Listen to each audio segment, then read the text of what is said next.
Boa noite, gente. Tudo bem? Vamos lá, mais uma aula sobre tributário. Agora vamos tratar sobre exclusão do crédito tributário.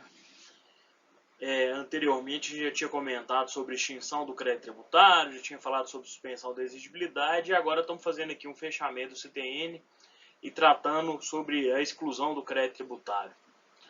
A expressão exclusão gera uma certa controvérsia na doutrina, né? Exatamente porque se lá você conseguiria delimitar sobre suspensão da exigibilidade, e aí você interferia exatamente na exigibilidade e na extinção no término definitivo do tributo a ser pago, né, da obrigação tributária ou do crédito tributário a ser pago, ou ser extinto pelo pagamento, pela conversão de depósito em renda, por decisão judicial administrativa.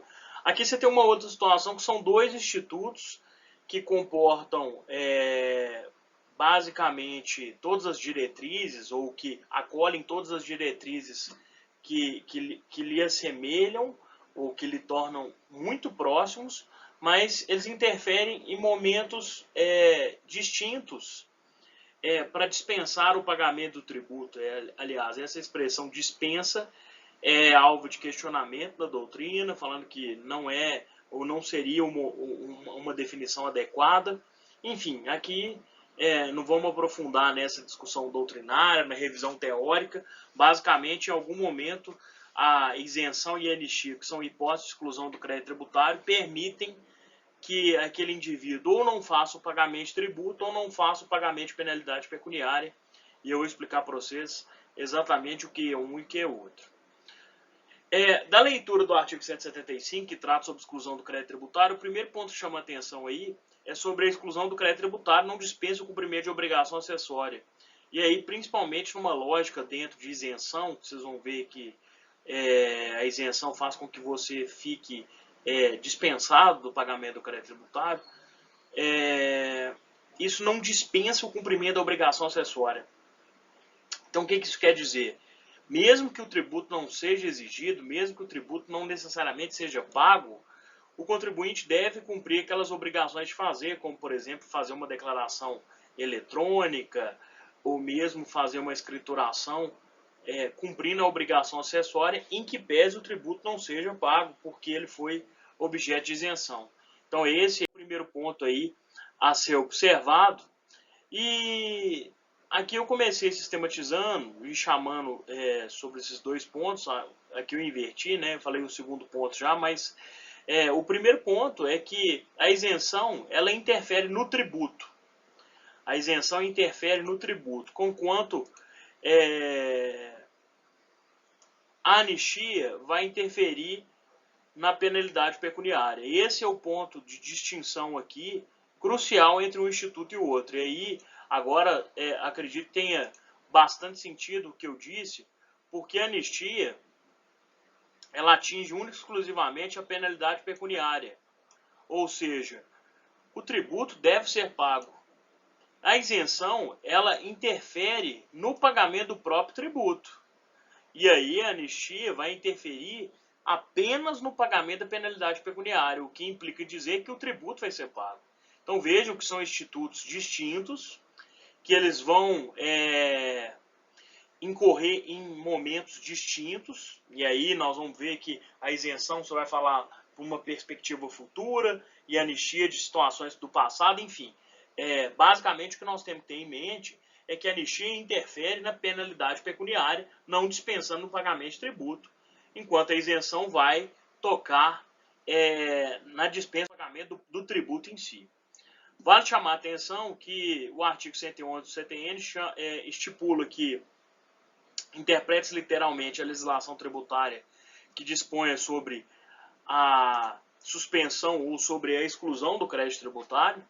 E aqui, essa interpretação literal é exatamente para dar um contorno que não cabe quaisquer tipo de interpretações para integrar, ou analogia, ou enfim, para estender, para elastecer aquela previsão normativa. Então, a previsão normativa vai ser interpretado de uma maneira estreita. Se, por exemplo, determinado setor ou determinado contribuinte for agraciado, se houver dúvida naquela contemplação ou por estar contemplado em lei, não cabe aqui o contribuinte falar, não, eu acho que eu exerço uma atividade semelhante à que é autorizada em lei. Não, aqui a interpretação literal traz um rigor, traz um estreitamento nessa possibilidade. Então, se o contribuinte for agraciado, né, ou beneficiado pela isenção ou pela anistia, necessariamente você vai ter que estar contemplado, ou você vai visualizar com muita facilidade pela previsão em lei que estipula a isenção ou anistia. Tá, ok? Vamos lá. Sobre a isenção, o artigo 176 diz o seguinte: a isenção, ainda quando prevista em contrato, é sempre decorrente de lei. Esse é o ponto crucial aqui, e não pode haver outra técnica senão a própria lei para delimitar a situação de isenção. E aí você tem vários assuntos conexos à isenção. A isenção, ela é uma forma assim, de intervenção na economia, é uma forma de intervenção na sociedade legítima, principalmente para socorrer contribuintes ou para interferir no mercado em situações sensíveis, em situações urgentes. E aí a isenção, que também pressupõe o não pagamento de tributo, também tem outros reflexos. Por exemplo, na lei de responsabilidade fiscal, a renúncia à tributação deve ser justificada exatamente para suprir o tributo que não foi pago. Então veja que a isenção não é algo a ser concedido de maneira ampla e restrita, de maneira inconsequente, não, de jeito nenhum. A isenção tem que ser algo estudado, que de alguma maneira vai gerar benefícios para aquele que está concedendo. Evidentemente, a isenção só pode ser concedida para aquele que ele é competente para promover aquela arrecadação tributária. Então, o município vai poder isentar o IPTU ou ISS, porque são tributos da sua competência. A União vai poder falar em isenção de IPI, e aí fica evidente esse contorno.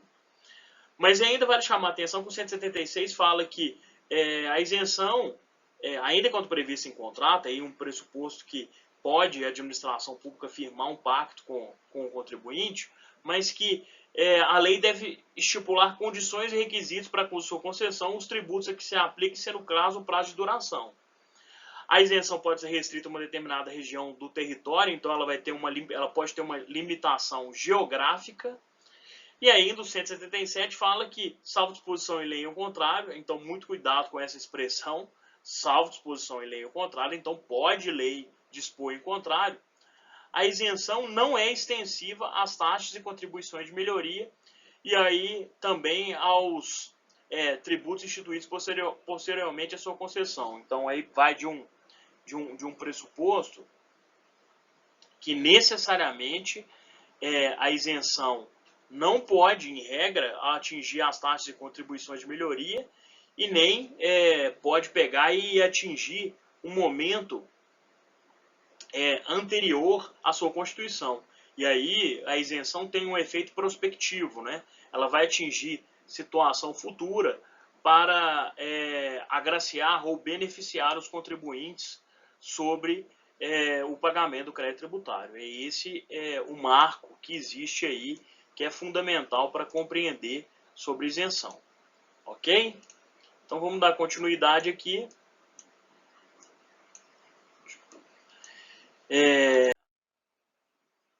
Sobre a isenção, vale a pena chamar a atenção que o STF há bastante tempo já manifestou sobre a definição que isenção é dispensa legal do pagamento de determinado tributo. Aí a expressão que eu já tinha comentado com vocês sobre dispensa, que é sempre criticável, porque em qual momento ocorreria essa dispensa, após lançado o crédito tributário ou não. Aí a doutrina situa principalmente a isenção antes desse lançamento, antes dessa formalização do crédito tributário.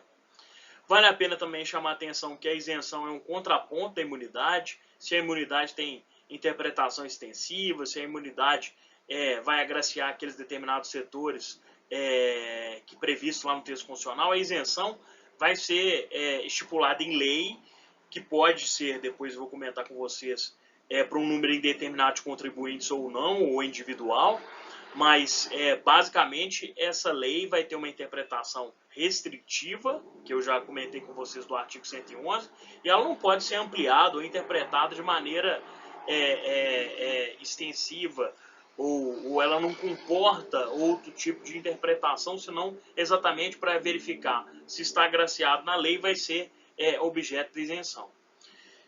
E sobre a isenção, vale a pena definir que ela pode ser pode ser geral ou pode ser individual. Se for atingir um número indeterminado de sujeito passivo, ela é geral. Se for condições estipuladas para adesão, você vai falar em isenção mediante caráter individual, né, que o contribuinte compareceria perante a administração pública por um ato ou por um ato administrativo, que ele formaliza aquela adesão mediante o cumprimento de condições, como, por exemplo, a manutenção de emprego ou determinada expansão e contratação, enfim, você tem as mais variadas formas de isenção aí que são possíveis de ser pensadas, mas é uma prática muito comum hoje ainda de você ter um problema de crise econômica que restringe muito a renúncia de receita, mas nos municípios do interior ainda é uma forma muito usual para atrair empresas, né? Então você faz isenção mediante condições para adesão individual exatamente para trazer empresas para, principalmente cidades do interior que não têm ou que não possuem indústrias ou que não possuem empresas com muitos postos de trabalho. Basicamente essa é a ideia. O artigo 178 fala que a isenção, salvo se concedida por prazo certo e em função de determinadas condições, pode ser revogada. Aí eu fiz uma leitura aqui, eu dou uma dica aqui, que você fazendo essa leitura invertida facilita muito, que diz o seguinte: a isenção pode ser revogada ou modificada por lei em qualquer tempo. Então essa é a regra. Aqui, o 104, que era uma previsão do CTN, que tratava sobre anterioridade, hoje, com a modificação do texto constitucional sobre anterioridade anual e nonagesimal, não tem relevância, mas você pode fazer a leitura, então, que a isenção pode ser revogada ou modificada por lei a qualquer tempo, salvo se concedida por prazo certo e em função de determinadas condições. E aí, eu faço um comentário aqui que é para tomar muito cuidado sobre a possibilidade da revogação da isenção, pois a lei que concede isenção pode ser revogada a qualquer momento. Por outro lado, uma isenção concedida sob condições, então o contribuinte foi atraído, cumpriu as condições, se porventura essas condições são cumpridas pelo contribuinte, ele pode gozar da isenção mesmo que a lei tenha sido revogada. Muito cuidado com isso. Então, aqui basicamente você guarda um instituto que reserva uma estabilidade na relação do contribuinte com o fisco. Se porventura o contribuinte foi atraído pela isenção e cumpriu essas condicionantes, ele vai manter o direito da isenção mesmo que a lei de isenção possa ser revogada. E aqui a lei fala que não vai ter revogação se as condições forem cumpridas e mesmo que a lei de isenção seja revogada. Muito cuidado com isso. Evidentemente, o próprio dispositivo fala que se for concedida isenção por condições, não vai ter revogação. E mesmo que a lei de isenção seja revogada, essas condições vão prevalecer ou vão garantir que esse contribuinte tenha a isenção. E aí tem até súmula, né, do STF, uma súmula já bem antiga, que a isenção tributária concedida sob condição general não pode ser livremente revogada. Então, basicamente, resguarda o contribuinte e gera uma estabilidade nessa relação jurídica, tá ok? A isenção, quando não concedida em caráter geral, é efetivada em cada caso por despacho da autoridade administrativa em requerimento do qual o interessado faça prova do preenchimento das condições. E tratando-se de tributo lançado por períodos certos de tempo, o despacho referido será renovado antes da expiração de cada período, basicamente dando um segmento aí na isenção. O que vale chamar a atenção é o parágrafo 2º, é que o despacho, nesse artigo, não gera o direito adquirido, e aí se assemelha ao que nós já vimos lá na suspensão da exigibilidade do crédito tributário, lá na moratória, que também não gera direito adquirido. Então, fala assim, a limitação temporal para essa concessão da isenção, acho que esse que é o ponto que vale a chamar a atenção. E aí nós passamos para outro instituto da exclusão do crédito tributário. Arrematamos sobre isenção e vamos ver agora que a isenção é bem distinta da anistia. Primeiro é porque se a isenção eu falava em efeitos prospectivos para frente, Na anistia eu vou falar de situações pretéritas, situações do passado. E aí, já o artigo 180 já vai lá e estampa o que é anistia. A anistia abrange exclusivamente as infrações cometidas anteriormente à vigência da lei que a concede. Qual que é o propósito da intervenção da anistia? Né? A anistia, ela interfere na sociedade, ela interfere no balanço econômico ou na economia, de forma a incentivar que o contribuinte fique adimplente no pagamento do crédito tributário e, por outro lado, ele seja perdoado no descumprimento de alguma situação que gerou uma penalidade pecuniária. Então, aqui, o direito interfere para perdoar a pena que ele suportou e, por outro lado, não dispensa o pagamento de tributo. E é muito comum ter prova, né, em questão de prova, de concurso, questionar se a anistia dispensa o pagamento de tributo. Não, de jeito nenhum, não é possível. Vale a ressalva que a anistia não pode englobar quando sejam créditos tributários decorrentes de crime ou contravenção, ou mesmo que sejam de infrações resultantes de conluio de pessoas. Então, aqui, basicamente, se no lançamento do crédito tributário restar apurado que aquele crédito tributário teve crime, que teve fraude, que teve alguma situação de dolo ou simulação, aquilo ali vai gerar a exclusão da anistia. Então, o contribuinte que pese tenha aderido à anistia, ele tenha feito o pagamento de tributo sem multa, porque ele foi perdoado, posteriormente ele vai ser excluído, e evidentemente ele excluído da anistia, porque, por exemplo, ele teve um crédito tributário que era decorrente de crime ou contravenção, ele vai ter que pagar o crédito tributário integralmente, ele vai ter que pagar o crédito tributário com a multa que ele tinha, teoricamente, tinha sido dispensado, e com juros, né? Desde a falta que ele teve lá no início do pagamento do tributo. Tudo bem? Ainda da anistia, ela pode ser concedida em caráter geral ou limitadamente às infrações de legislação relativa a determinado tributo, as infrações punidas com penalidade pecuniária até determinado montante, ou mesmo região, território, ou sob condição de pagamento de tributo. Essa última condição aqui, sem dúvida nenhuma, a mais praticada, juntamente com parcelamento. E aí, faço uma anotação, é muito comum hoje você ter um alinhamento do parcelamento, que é fazer o pagamento do crédito tributário em parcelas, junto com a anistia. Então, você concede desconto de parcelas, né? Você concede desconto de penalidade pecuniária e ainda parcela o crédito tributário, com o propósito de incentivar a adimplência, né? Com o propósito de incentivar que o contribuinte fique adimplente com o pagamento dos créditos tributários. Basicamente é essa a ideia. E aí, arrematando sobre a anistia, quando não concedida em caráter geral, é efetivada em cada caso por despacho da autoridade administrativa em requerimento no qual o interessado faça prova do preenchimento das condições.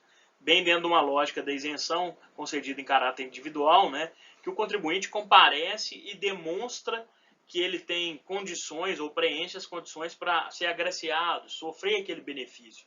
Tem uma crítica aí de benefício, porque concedido por lei, será que seria um benefício verdadeiramente? Mas, enfim. Vamos pensar aqui que se o contribuinte for agraciado pela lei, ele fazendo o preenchimento das condições e fazendo o requerimento, ele vai aderir à anistia. É essa a lógica que persiste. E no mais, assim como na isenção, assim como também na moratória, a anistia não gera direito adquirido. Esse é o arremate que nós temos sobre exclusão do crédito tributário. Vamos firmes aí, hoje, dia 31 de março, estou gravando essas aulas, evidentemente, por uma situação emergencial que nós vivemos hoje. Passamos pela situação do Covid-19 aí, pelo coronavírus, né? E espero que a gente dê continuidade no semestre. Essa é a importância de vocês acessarem essas aulas, verem as aulas e participarem. Também vou disponibilizar no YouTube, mesmo que não tenha sido meu aluno e esteja vendo esse vídeo. Fico aí agradecido pela atenção e querendo deixar algum questionamento, algum comentário, vai ser bem-vindo, sem dúvida nenhuma. Eu criei o canal no YouTube exatamente para a gente gerar essa troca de informações, essa proximidade que é sempre relevante. Tá ok? Então, no mais, um abraço. Até a próxima.